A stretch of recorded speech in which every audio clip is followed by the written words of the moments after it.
22nd of April 2023. You guessed it, hit the subscribe button if you haven't. We're not going to cuss in this video today, maybe. But I'm going to give you a little backstory of exactly what's going on here and why I have such an issue with doctors nowadays. Growing up, we had an old country doctor, right? Everybody used him. I mean, he even birthed babies at home for people, right? That's how old the doctor was. Everybody loved him. No matter what you had the bug and he gave you a shot and you felt better, right? No matter what it was, you always had the bug that was going around. Well, I was playing football, injured my knee in practice one day, and it hurt. My leg got bent out, and I fell back on it, and it was bent and everything. And I remember the coach come down there, and I told him, I said, please do not straighten my leg out, but I was using some expletives. I told him, don't pull it out, it's broke. He said, I got to pull it out, get it out from under you type deal. So he pulls it out, you know, after a few, felt like minutes, but it probably wasn't that long. He got me up, walked me around, he looked at it, he said, well, nothing's broke, you know, you're able to walk on it, nothing's sticking out of the skin, just take it easy. He told everybody don't hit them in the legs the rest of practice. Well, after practice, you know, my mom and them got there to pick me up. He told them what happened. You know, the next day, you know, it was stiff and sore. I had either blue jeans or overalls on, I don't remember. Well, we went to the field house to get ready for practice that evening. I took my pants off and I wasn't paying attention to nothing. You know how you cut up in the locker room, we was talking, I wasn't looking at my leg or nothing. And then I went to put my football pants on, and when I did, I couldn't get my pants over my left knee. And I looked down and the thing was swelled up as big as a basketball. You know, I'm like, oh crap. So I go outside in my underwear and show it to the coach. You know, he's like, yeah, you know, just take it easy, Dave, and get you to the doctor tomorrow or something like that. Well, the next day I went to the doctor, the country doctor, right?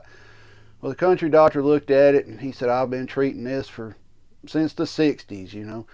He pulls out a needle. The whole thing is about that long, not just the needle, the whole syringe and everything. He sets me on the table, bends my knees up, sticks in there, pulls fluid out, right? Well, it kept doing it over and over throughout the years, and I kept getting that done to it. Never got MRI or nothing like that on it. They always, you hyperextended it. That's what they would tell you, you hyperextended it. Well, when I turned 21, we was pouring cement, and I got my foot caught in the grid that we had laid down with the rebar and the wire, and I twisted my knee, and I went to the doctor, and they ordered an MRI. Well, needless to say, I wound up having a big surgery on my knee. Well, at that time they would show you pictures after your surgery. You know, now they may show you videos, I don't know. Well, the picture, the doctor come in, he said, when did you first hurt your knee? Can you remember back? And I said, yes, sir. I told him, I said, I was probably 13, 14 years old playing football. He said, well, you broke your kneecap plumb in two. And he showed me the picture where it had broke in two and healed back up and everything. He said, did you always have problems with your kneecap sliding in and out? I said, yeah. He said, this is it. Well, I got that fixed. I ain't had no knee problems except for I gotten older and getting a little bit of arthritis in it, right? A little stiff in there around not in the joints, but just stiff in my knee. And I've tore them up since then, both my knees. Well, it got me thinking then, you know, why wasn't it fixed back then, right? Well, it wasn't. That's just the way the times was. You go on a little further, you know, I had my back surgery. And there was stuff I found out during my first surgery I didn't know I had. My doctor that did the surgery, you know, when I woke up, I was having a problem. I couldn't feel my leg. I couldn't feel my leg. And he told me, he said, he sent me to the MRI again right after surgery. And when I finally woke up and he got back in the room, he told me, he said, what's going on is you've got a conjoined nerve around L3, L4. He said, I really had to pull on it to get it moved out of the way to do this surgery. He said, you wouldn't believe how hard I was having to pull on it. He said, that's probably why you're having all that numbness right now. I said, okay. I said, so it'll get better? He said, yeah, it should get better, you know, once everything, the flare-up calms down and everything after the surgery. That first surgery was just a discectomy. They go in there and they snip off the side of your disc. Well, when they went in there, it was gone. He said it had to broken off, you know, that it wasn't there. And that's why he was having to pull on stuff to look for it. I also found out at that time I have an extra vertebrae in my back because, let me tell you a story after the surgery. They sent me to another doctor, a neurologist, right? Just kind of like a follow-up, you know, just wanting to check everything out. Well, he kept telling me my fusion was in a certain section and my surgeon was telling me it was in another. Well, I called my surgeon. I'm like, what's going on here? Did you write something down? He said, no, people read it wrong. He said, you have an extra vertebrae, and if they don't know that, they'll count it wrong, and your fusion will be one lower or one higher if they don't know you have extra vertebrae. I said, okay, that makes sense. Well, went on a couple months. They had you in pain management, injections, medicine, things like that. Wasn't getting any better. So they finally had to do spinal fusion surgery, right? What they did was I got hurt at work, and it was an immediate surgery type deal, and they went in and they fused my spine. Well, workman's comp was involved in it.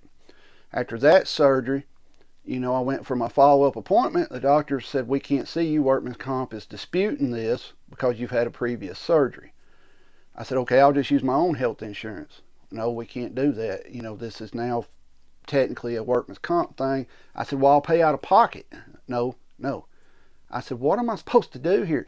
Go to your family doctor, let them know what's going on, and let them, take over the pain management stuff that we're going here. Okay, I go tell my doctor what's going on. He's like, yeah, this is BS. Yes, I'll take care of it. Well, he died.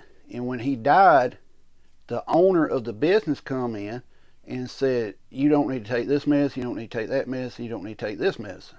I'm like, okay. I said, so what are we going to do here? He's like, well, you need to go to a surgeon. I'm like, this is run around, right? Everybody's getting their cut. That threw me out of trusting doctors right then, because my doctor that died, he was the type of doctor, he wanted to treat you regardless if you had the money right then to pay him, but he knew you would pay him. Never had a bill due down there. I always paid him. Sometimes I might be like, I have to come in next Friday when I get paid and pay. He's like, that's fine. Well, some people say that spoiled you. You had a good doctor. Then I started noticing, these doctors, it started getting about money. This doctor that, told me to go back to the surgeon, he started wanting to run all these different tests that my doctor told me I didn't need. We can see what's physically wrong with you. We know what's wrong with you. It's right here in black and white or color, however you want to look at it, in the MRIs and all your reports.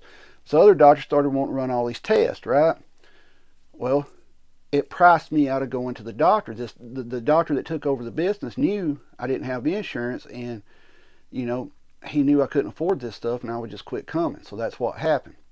So 5 years, went by, and I didn't go back to a doctor. I finally got this new doctor we're seeing, and the first time I went down there, I said, I don't trust doctors no more. It's a money racket, And they're like, well, it's okay. We'll get you right. We'll get all your medical records. We'll treat you. We'll figure out what's going on, and we'll make a game plan, and we'll go from there. I'm like, okay, this sounds good. I made a video on it. You can go back and look. My first trip to the doctor, I said, we're going to see what happens. Well, that nurse called me a couple days later when I got my blood work back and said, your sugar's high. Take your, double up on your medicine you're taking. Now, I had already explained to them that I haven't been to a doctor in 5 years and haven't taken any medication in 5 years. Which tells me they did not read nothing in my chart or anything like that. Because then they had to call in medicines and all this and that. And it made me mad. I'm like, I don't trust these people. I do not trust them. They're not reading charts. They're not doing what they tell me, right? They're just pay you money. Here's what's wrong with you type deal. Well, goes on. I hurt my back, right? I call down there and I tell them I've hurt my back. I need to see the doctor. I said, y'all have all my medical records, right? Because you have to sign all this paperwork when you first go to a doctor to release your medical records. They said, no, we've got one from the hospital, but you're going to have to physically go get the rest of your records. I'm like, this is ridiculous. You told me you would get my records in 30 days to 60 days, and we're talking 4 or 5 months later now. So I go down there and tell him what's going on. He's like, okay. Then I hurt my back worse. I go to the hospital, have MRI. The ER doctor that's in there reads my MRI, tells me, you've got this serious situation. You don't meet the criteria to have emergency surgery, but you do need surgery. The surgeon that saw your report is not going to treat you because you have already had back surgery and you need to go back to the doctor that did your original surgery. The original doctor that did my surgery is a workman's comp doctor. He's not my doctor. It's not like he's my personal doctor. He basically booted me out when workman's comp started disputing the claim on it. Well, I said, we got to do something. They told me, all right, call this doctor, set up an appointment the next day. I call that doctor. They refused to treat me, right? They told me to call the hospital back and talk to the doctor that seen me in the emergency room, and she would get me an appointment. Called back that day, told them what was going on, and she said, this is ridiculous. Just come back over here. You need to be over here. I go over, they bring in another surgeon. And he walks in, says, I don't see nothing wrong with you. You got some herniations. Your hardware's fine. I'm like, okay, what do I need to do? He said, you need to go see this surgeon, which is another surgeon. Now, all these surgeons I'm talking about are in the same building at this hospital complex. It's a big neurosurgeon center, right? They're all on the same floor in the same office. So he said, this doctor will treat you. I'm like, okay. So I come back to my doctor, tell him what's going on. He prescribes gabapentin. He says, well, you need to call over. And at this time, the appointment's going to be 4 weeks out. He says, you need to call every day and try to get your appointment moved up. We did. We got it moved up to the 21st. 7 days, which is better than nothing, right? And he's sitting there telling me, he's reading the report. He's like, yeah, you've got a serious issue here. You're going to have surgery. There's nothing around this. There's not physical therapy. None of this stuff's going to help it. He said, you're going to have surgery. Well, we go to the doctor yesterday. She's sitting there. Like I told you, she walked in on crutches, all hobbled up from something, right? Well, she starts asking me all kinds of questions I've done answered 100 times. I'm ill. I don't feel good. Some of y'all know what I mean when you're hurting, you're not sleeping. You don't want to just continuously repeat stuff over and over, right? She kind of sees I was frustrated. She gets through all of her tests and everything. She turns around, slides up to me, and starts showing us the MRI. Now, I'm noticing on this MRI, all we're looking at is my hardware in my back, which I've already been told the problem is above my hardware and below my hardware from different doctors, different surgeons, and my personal doctor. All she's talking about is my hardware in my back. She's like, up here, this looks pretty good, but right here, you see this?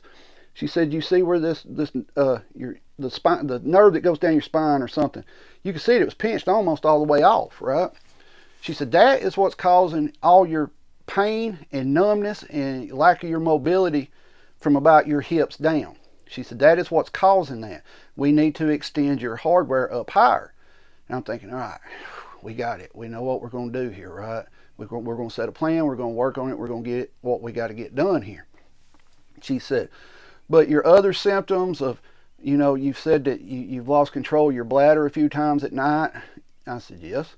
She said, that's got to come up from higher up. We need to look higher up in your back. We need another MRI of your back.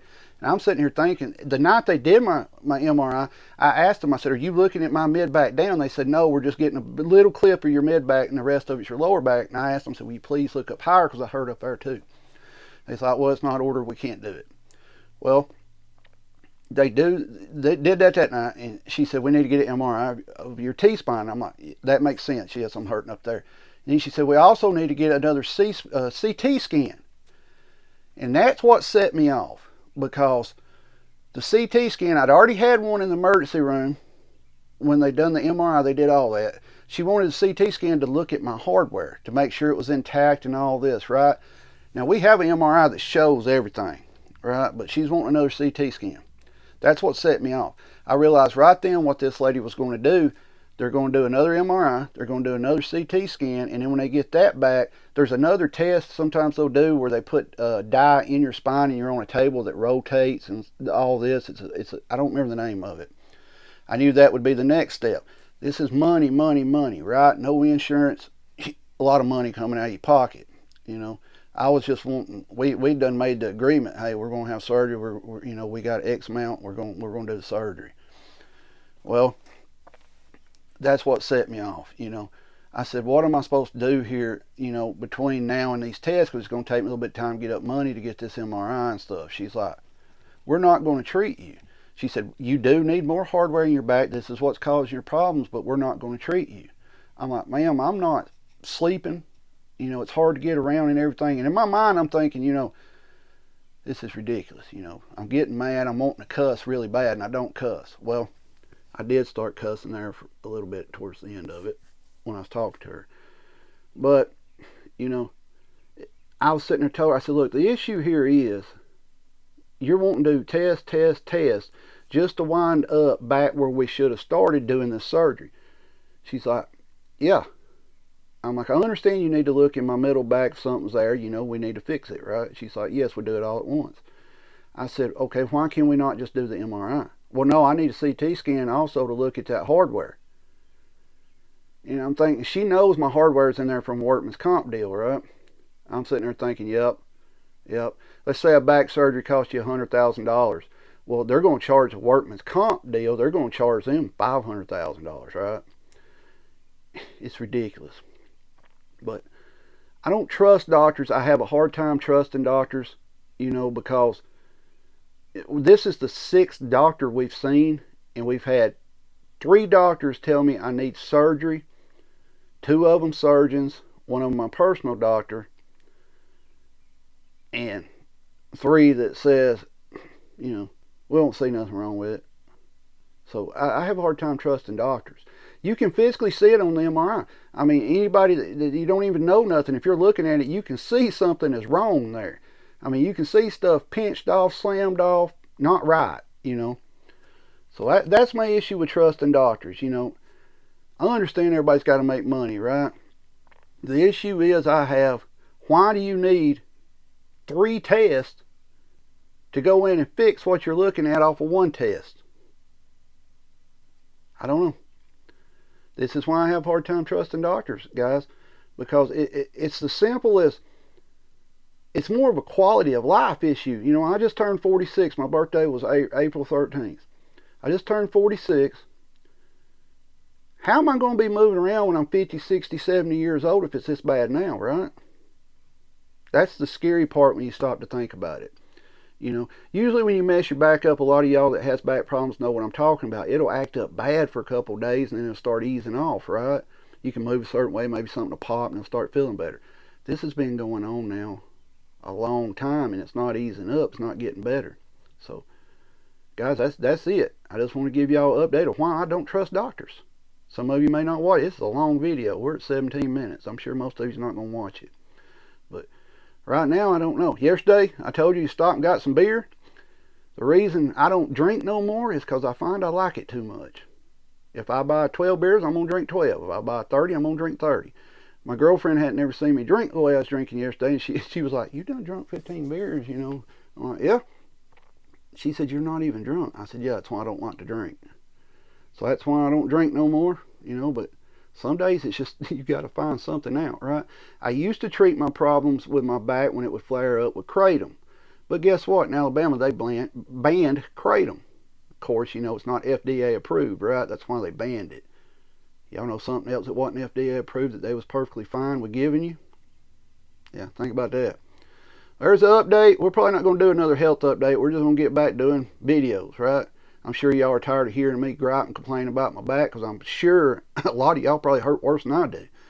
But I just want y'all to understand where I'm coming from. The video yesterday, you know, that's it. I don't trust them. Never will trust them. And that's a problem when you can't trust a doctor, right? That's a problem. Stay safe, get prepped up. 18 minutes, 30 seconds. You're not still watching. But if you're having issues like this, let me know what you're doing. You know, how you're dealing with it and what you're going through. Because y'all know how it messes with your head with the depression and anxiety, and we need to be here for each other. Stay safe, get prepped up.